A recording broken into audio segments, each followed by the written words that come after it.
Hi, it's Tina. Welcome to my channel. The men have eaten all of the veggie patties, so it's time to make some more. And like I said before, I try to always make them different. That way they don't get tired of eating the same old thing.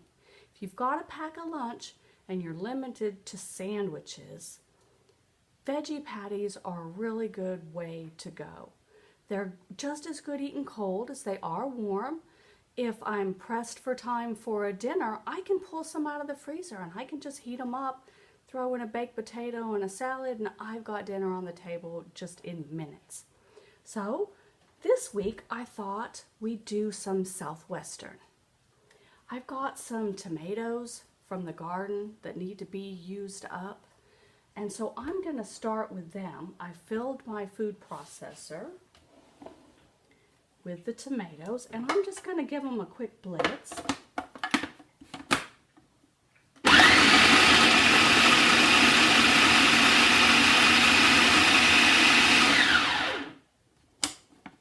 And that's going to be a good place to start.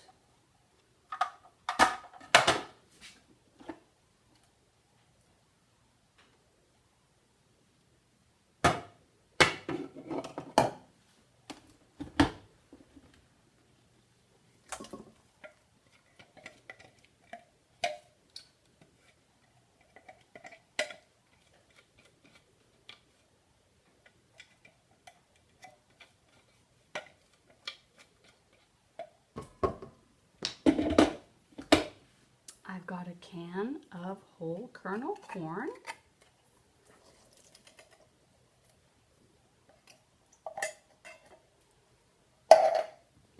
I've got some black beans that I cooked in my Instant Pot.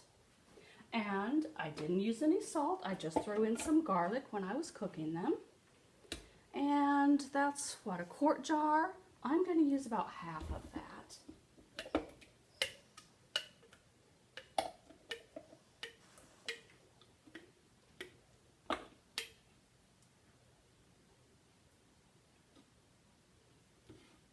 And that's probably, about a cup and a half to 2 cups.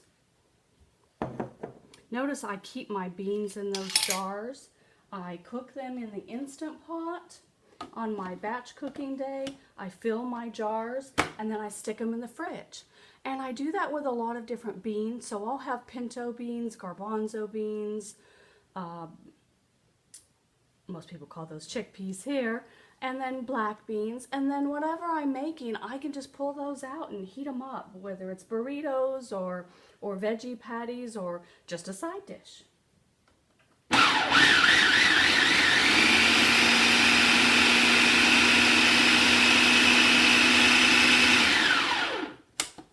And I blitz those so that they're just a little bit thicker than, say, a refried bean consistency.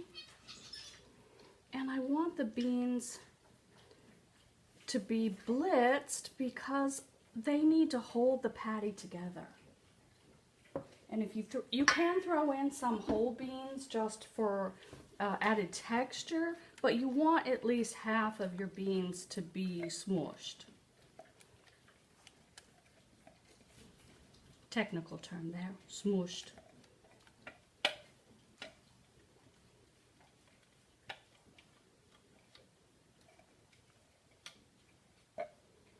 And because there really aren't any spices in those beans, just a little bit of garlic, then I've got to add some spices. Now, it wouldn't be Southwestern if it didn't have some sort of hot sauce. So I've got some sriracha sauce. Bought this for my son. He didn't like it. So now I just add it to veggie burgers to give it a little bit of kick. Now, oregano, or if you're on the other side of the pond, oregano, some onion powder. That one wasn't opened. Notice I'm not measuring, I'm just dumping. I'm a dump cook. anyone can teach you to follow a recipe. I'm going to teach you to cook.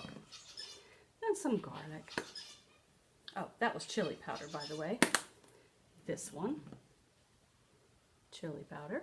And we've got garlic powder. Notice I use garlic powder, onion powder, not salt. Then I've got some minced onion. Since I'm not adding any fresh, I'll add some minced. That's not coming out nearly as much as I'd like, so let's just open the top. Throw some in there. Then I'm going to stir this all up.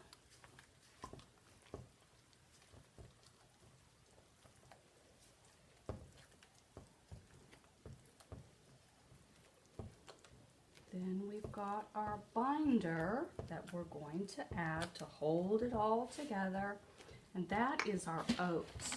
Now remember, you can use quinoa or rice as your binder if you'd like. I try to use the oats because they're dry. They're going to absorb liquid, and that's what I want it to do. A cooked rice or quinoa isn't going to do that as easily. For this, a cornmeal would work well. I've got some of that lying around. Now I need a little bit more, and that was the last of my rolled oats. So I'm going to grab some quick cook just because that's all I've got. And you know what? It's perfectly fine to use those as well.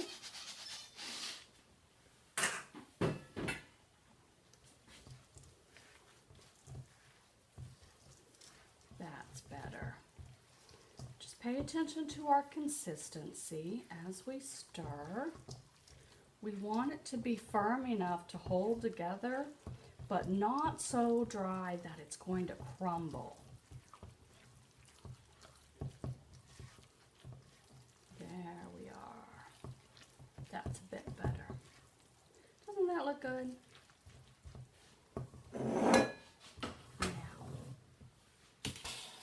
Going to take our baking sheet, and we've got this silicone mat so that we're not using paper. If you haven't got these, parchment paper would be your best option, but let's save the environment and use something that's reusable. And we're going to form these fairly thick. They hold together better and have a better consistency when they're thick. Be sure and clean those edges. If your edges are uneven or you have bits sticking out, that's where it gets dry and crumbly. We don't want that.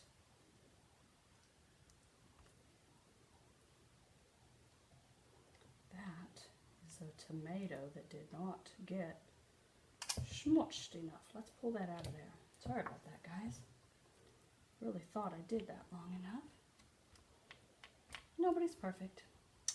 Not even me. Shh. Don't tell anybody. That is not something I would admit around my family.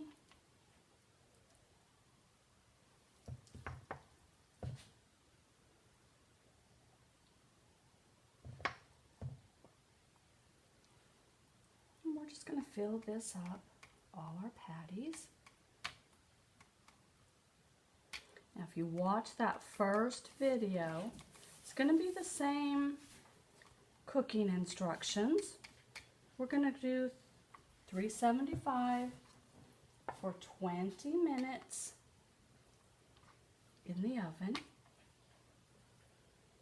Then we're going to pull them out, let them cool a good 10 minutes. This is essential. Then put them back in once you've flipped for another 15 minutes at that same 375. If you try to flip it before you cool it, your patty will just end up a big smushed blob. You won't have a patty anymore.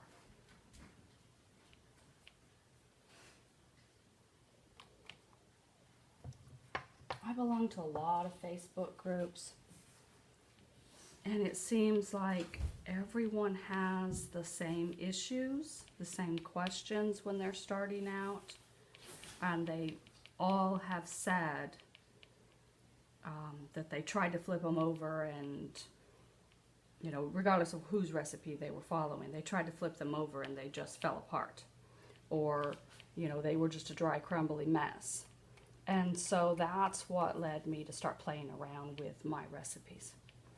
Okay, I'm going to put these in the oven and we'll catch you next time. If you like the recipe and it works out for you, be sure and like, share it with your friends. Be sure and subscribe. I've been a little under the weather and I apologize if I sound a little froggy there. And that's why I haven't posted for a couple days, is I've literally been in bed drinking hot tea and just resting and relaxing, recuperating. But I'm back now and I'll be cooking away. We'll see you later. Bye-bye.